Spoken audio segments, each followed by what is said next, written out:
எபேசியர் 5ஆம் அதிகாரம் 8வது வசனத்தை வாசிக்க கேட்போம். நீங்கள் அந்தகாரமாய் இருந்தீர்கள், இப்பொழுதோ கர்த்தருக்குள் வெளிச்சமாய் இருக்கிறீர்கள். வெளிச்சத்தின் பிள்ளைகளாய் நடந்து கொள்ளுங்கள். ஆமென். வெளிச்சத்தின் பிள்ளைகளாய் நடந்து கொள்ளுங்கள். அந்தகாரத்தின் இருளிலிருந்து ஆச்சரியமான ஒளிக்கு வரவழைத்தவர் அப்படின்னு போட்டிருக்கு. அந்தகாரத்திலிருந்து நம்மை விடுதலையாக்கி குமாரனுடைய அன்பின் குமாரனுடைய ராஜ்யத்திற்கு உட்படுத்தினவர் என்று நாம் இந்த நாட்களை தியானித்து கொண்டு வருகிறோம். நம்ம எல்லாரும் மாம்சத்திற்கு உட்பட்டவர்கள் அல்ல, அந்தகாரத்தின் இருளில் உட்பட்டவர்கள் அல்ல. நம்ம எல்லாரும் வெளிச்சத்தின் பிள்ளைகளாக இருக்கிறோம். கர்த்தருக்கு ஸ்தோத்திரம். தேவனுடைய பிள்ளைகளாக இருக்கிறோம், பகலுக்குரியவர்களாக இருக்கிறோம், நீதிக்குட்பட்டவர்களாக இருக்கிறோம், இயேசு கிறிஸ்துனுடைய ராஜ்யத்திற்கு உட்பட்டவர்களாய் நீங்களும் நானும் இருக்கிறோம். ஒரு அல்ல சொல்லுங்க பார்க்கலாம். சரியா? நமக்கும் இருளுக்கும் சம்மந்தம் கிடையாது, நமக்கும் விக்கிரகத்துக்கும் சம்மந்தம் கிடையாது, நமக்கும் அசுத்தத்துக்கும் சம்மந்தம் கிடையாது. நாம் நீதிக்குட்பட்டவர்கள், நாம் இயேசு கிறிஸ்துவின் ராஜ்யத்திற்கு உட்பட்டவர்கள். பைபிள் ஆதியாமத்திலிருந்து எல்லா புத்தகங்களையும் வாசித்து பார்த்தீங்கன்னா தேவ ராஜ்யத்தை குறித்து அதிகமாக வெளிப்படுத்தது இயேசு கிறிஸ்து தான். அவர் தான் பூமியில் வந்து தேவராஜ்யம் இப்படி இருக்கும் அப்படி இருக்குன்னு சொல்லி பரலோக ராஜ்யத்தை குறித்து நிறைய காரியத்தை பேசினார். அதுக்கப்புறம் தான் பவுல் சொல்லுதார், இருளின் அதிகாரத்திலிருந்து நம்மை விடுதலையாக்கி குமாரனுடைய அன்பின் குமாரனுடைய ராஜ்யத்திற்கு உட்படுத்தினவருமாய் இருக்கிற அப்படின்னு சொல்லி போட்டிருக்கிறது. நம்ம எல்லாரும் ஒரு ராஜ்யத்திற்கு உட்பட்டிருக்கிறோம், பரலோக இயேசு கிறிஸ்துனுடைய ராஜ்யம். அல்லேலூயா. இயேசுவுக்கு பேர் என்ன தெரியுமா? ராஜாதி ராஜா. சொல்லுங்க, ராஜா இல்லை,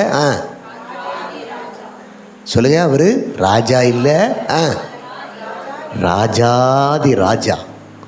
அந்த ராஜாதி ராஜாவை உயர்த்தும்படி தான் நம்ம உங்களை ஆராதனையில் சொல்லுகிறோம், துதிக்க சொல்லுகிறோம், பாட சொல்லுகிறோம். அவர் ராஜாதி ராஜாவாக இருக்கிறார். ஆமென். அப்படிப்பட்ட ஒரு ராஜ்யத்துக்குள்ளே நம்ம இருக்கிறோம் அப்படிங்கிறது எல்லாரும் நீங்கள் புரிந்து கொள்ள வேண்டும் என்பதற்காக மீண்டும் சில வசனங்களை சொல்லி நான் உங்களுக்கு கர்த்தருக்குள்ள நடத்த விரும்புகிறேன். இதில் போட்டிருக்கிறது, அந்தகாரத்தின் இருளிலிருந்து நம்மை விடுதலையாக்கி, அப்படி தானே? அந்த வசனத்தை திரும்ப வாசிங்க. கொலோசியர் 1ஆம் அதிகாரம் 13ஆம் வசனத்தில் He has delivered us from the power of darkness. வாசிங்க. இருளின் அதிகாரத்தினின்று, இருளின் அதிகாரத்திலிருந்து நம்மை விடுதலையாக்கி. அப்போ என்ன மாதிரி இருள் அப்படின்னு பார்த்தீங்கன்னா, முதல்ல ஆவிக்குரிய இருள். ஆவிக்குரிய இருள் என்ன? ஏசாயா 59ஆம் அதிகாரம் 2ஆம் வசனத்தில், ஏசாயா 59:2, உங்கள் அக்கிரமங்களே உங்களுக்கும் உங்கள் தேவனுக்கும் நடுவாக பிரிவினையை உண்டாக்குகிறது, உங்கள் பாவங்களே அவர் உங்களுக்கு செவி கொடாதபடிக்கு அவருடைய முகத்தை உங்களுக்கு மறைக்கிறது. ஆவிக்குரிய இருள், அந்தகார இருள், ஆவிக்குரிய இருள். என்ன இருள்?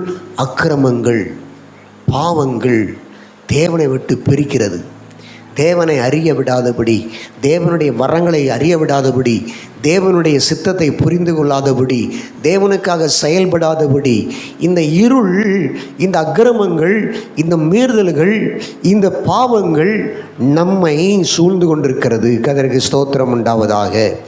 இப்படிப்பட்ட பாவத்திலிருந்து, இப்படிப்பட்ட ஆவிக்குரிய இருளிலிருந்து கர்த்தர் நமக்கு ஒரு விடுதலையை கொடுப்பாராக. ஹல்லேலூயா. கல்வி அறிவு என்பது ஒரு வெளிச்சம் என்று எல்லாரும் சொல்லுகிறார்கள்.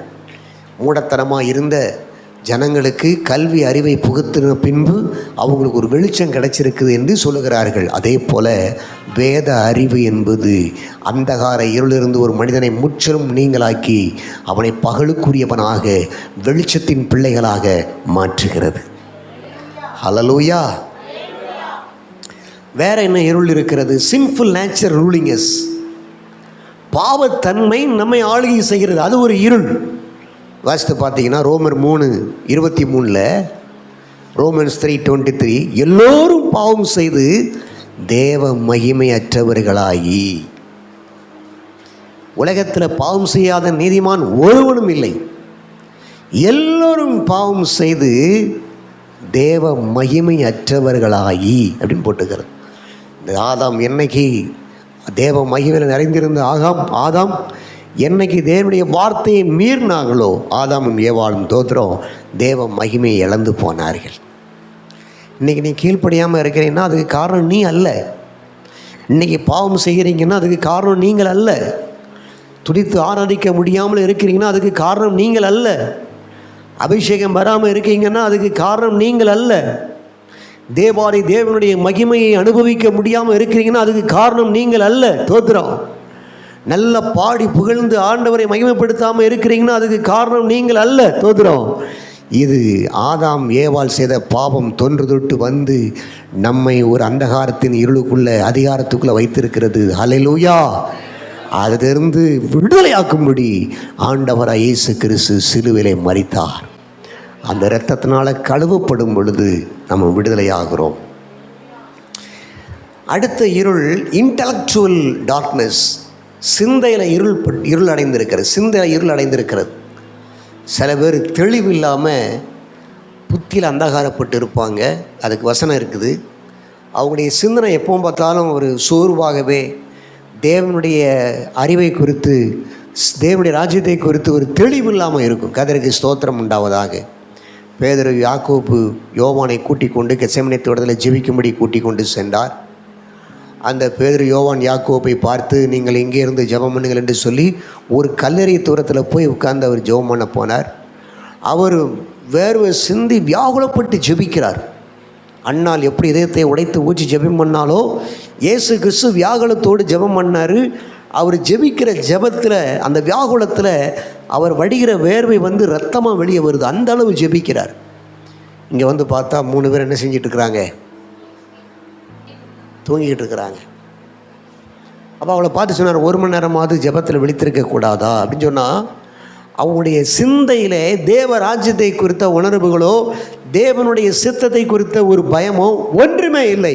அப்போ இந்த இன்டெலெக்சுவல் டார்க்னஸ் என்பது நம்முடைய சிந்தனையில் ஒரு இருளை கொடுத்து நம்மளை செயல்பட விடாமல் தடுக்கிறது.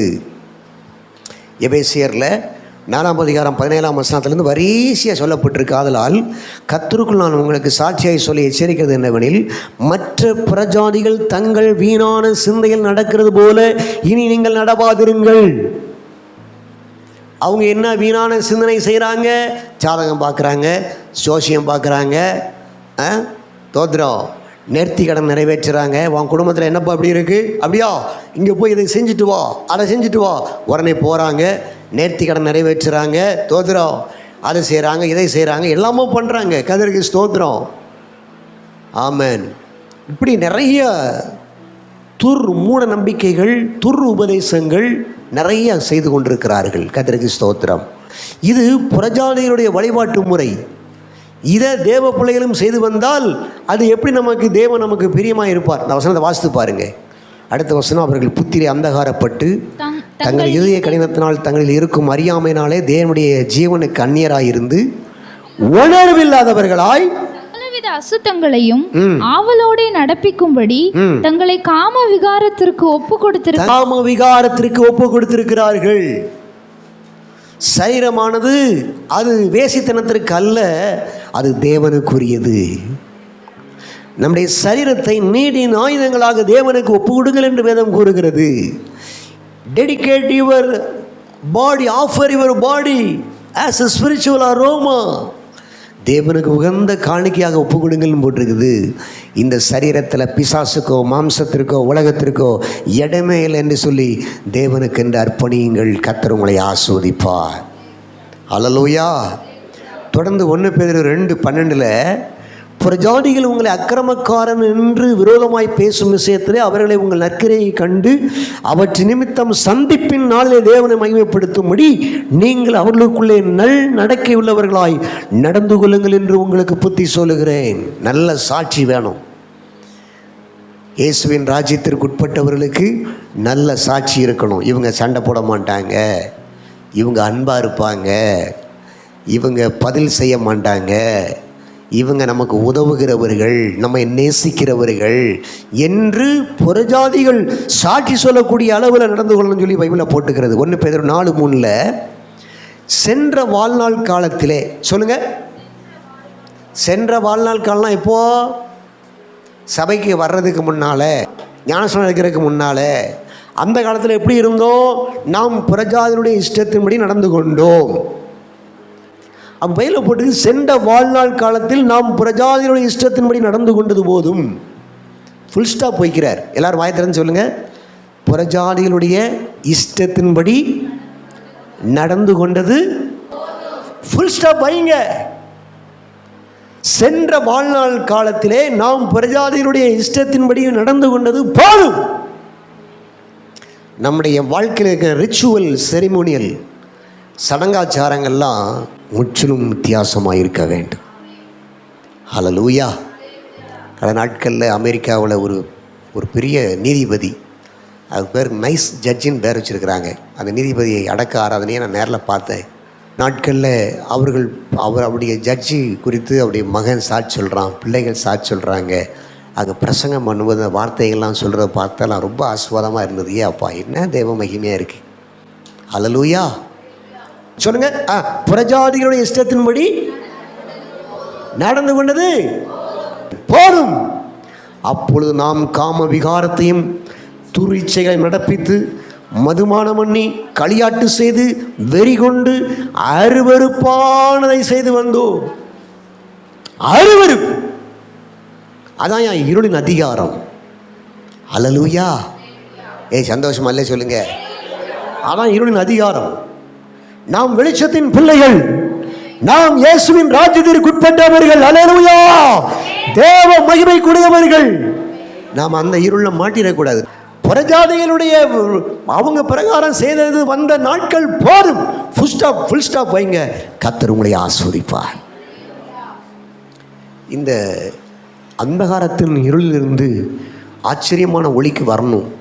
அந்த இருளின் அதிகாரத்திலிருந்து குமாரனுடைய ராஜ்யத்துக்கு வரணும்னு சொன்னால் நம்ம எப்படிப்பட்ட ஆட்களாக இருக்கணும்? 1 பேதுரு 1:16 1 Peter 1:16 நான் பரிசுத்த ஆகையால் நீங்களும் பரிசுத்தராயிருங்கள் என்று எழுதி இருக்கிறதே. நீங்களும் பரிசுத்தராயிருங்கள். எல்லாரும் வாயத்திறந்து சொல்லுங்க. பரிசுத்தராயிருங்கள். எல்லாரும் வாயத்திறந்து சொல்லுங்க.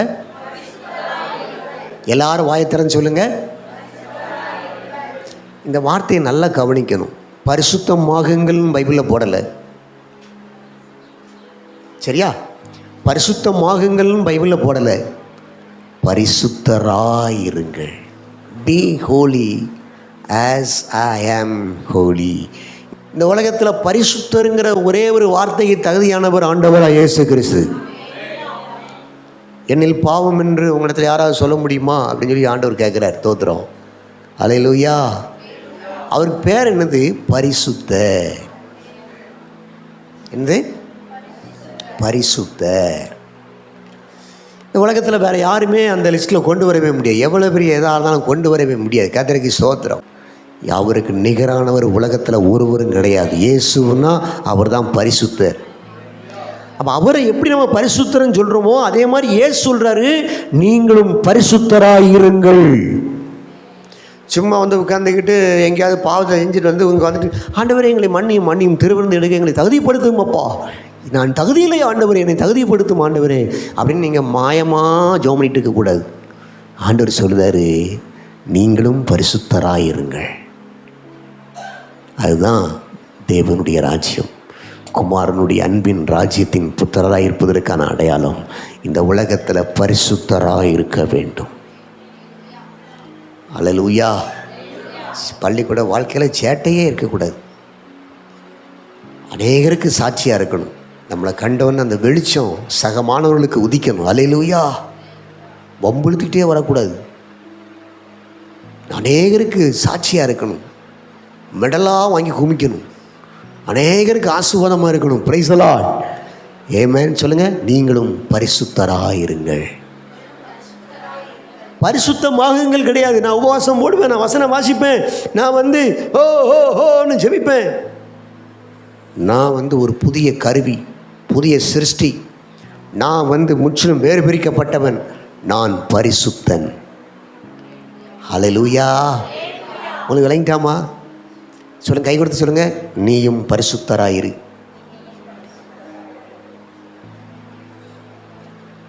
அப்படிதான் பைபிள் வசனம் போட்டிருக்கு.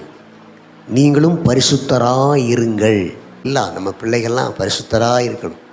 கர்த்தர் நம்ம கிருபை பாராட்டுவாராக. மத்தேயு 13:10 அவர்களுக்கு அவர் பிரயத்தனமாக பல ராஜ்யத்தின் ரகசியங்களை அறிய முடியாது, உங்களுக்கு அருளப்பட்டது அவர்களுக்கோ அறியப்படவில்லை. இந்த சொல்லிக் கொடுக்குற ரகசியங்கள்லாம் அவங்களுக்கு விளங்காது, ஏன்னா அவங்களுக்கு அருளப்படவில்லை. நமக்கு விளங்குகிறது, தேவன் நமக்கு அருளி இருக்கிறார். இந்த உலகத்தில் எப்படி வாழணும்னு சொல்லி ரகசியங்களை கர்த்தர் நமக்கு மட்டும்தான் வெளிப்படுத்தியிருக்கிறார், வேறு யாருக்குமே தெரியாது.